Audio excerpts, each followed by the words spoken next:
Berdasarkan data dari Kementerian Agama, hingga April 2022 terdapat 26.975 pesantren di Indonesia.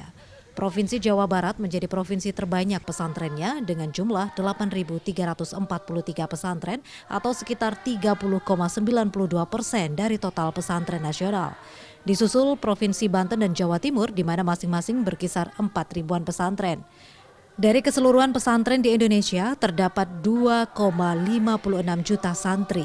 Dari statistik itulah, pesantren dianggap masih menjadi lembaga pendidikan favorit khususnya di daerah-daerah. Pesantren sendiri merupakan lembaga pendidikan dengan dominasi kurikulum pendidikan agama Islam. Umumnya, peserta didiknya atau yang biasa disebut dengan santri tinggal menginap di lingkungan pesantren atau disebut santri mukim. Namun ada juga para santri yang pulang pergi setiap harinya alias non-mukim atau biasa disebut dengan santri kalong. Santri kalong hanya mendatangi pesantren saat kegiatan pembelajaran saja. Kegiatan pembelajaran di pesantren khususnya santri mukim umumnya berjalan 24 jam. Semenjak dini hari atau subuh, santri dibangunkan untuk ibadah sepertiga malam, subuh dan dilanjutkan mengaji atau memahami kitab.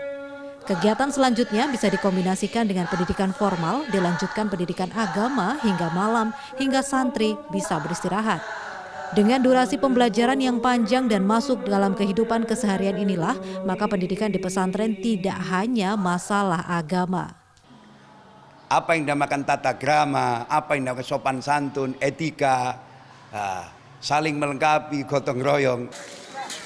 Atas keunggulan itulah menjadi alasan banyak orang tua yang memilih memondokkan putra-putrinya bahkan mulai usia sekolah dasar hingga kuliah. Menurut saya pondok sendiri itu adalah miniatur dari sebuah kehidupan yang dimana dia harus bertanggung jawab untuk dirinya sendiri.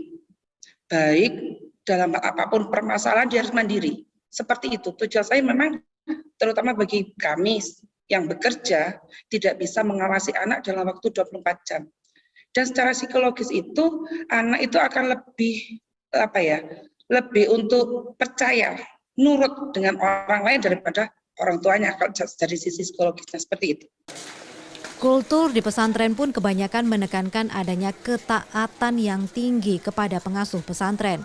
Tingkat ketaatannya melebihi ketaatan ke pengajar di sekolah formal. Di pondok itu kan paling enggak anak-anak sudah terbebas dengan hal-hal seperti itu. Jadi mulai dari ngajinya atau mulai dari apapun itu sudah ada kontrolnya dari pihak pondok. Bahkan saya lebih aman sebagai orang tua, terus terang aman itu ketika anak saya ada di pondok daripada di rumah. Di lain sisi, atas kejadian kasus pelecehan seksual di pesantren beberapa saat terakhir, orang tua pun menganggap itu adalah oknum yang tidak seharusnya digeneralisir ke puluhan ribu pesantren lainnya. Riset yang mendalam mengenai profil pesantren menjadi kunci utama sebelum memasukkan putra-putri ke pesantren. Tapi kan tidak bisa kita samaratakan sebuah pondok pesantren akan terjadi seperti ini. Mungkin sebagai orang tua saya juga harus melihat ketika memilih suatu pondok pesantren, tentunya kan saya juga harus ada indikator tertentu. Apa yang cocok, apa yang sesuai dengan kita untuk memilih, oh ini cocok atau enggak dengan kita. Seperti itu. Jadi kalau sudah ada seperti itu juga ya tidak semua pondok pesantren seperti itu. Kalau masih anak-anak itu pembulian, bullying itu. Kalau kasus-kasus yang seperti itu dalam arti ya tadi pasti ada kekhawatiran. Cuman ya alangkah baiknya kita sebagai orang tua ketika mau memondokkan anak itu harus observasi dulu ke pondok yang akan dituju. Terus mencari bagaimana itu, jadi silsilah pondok tersebut itu harus diketahui.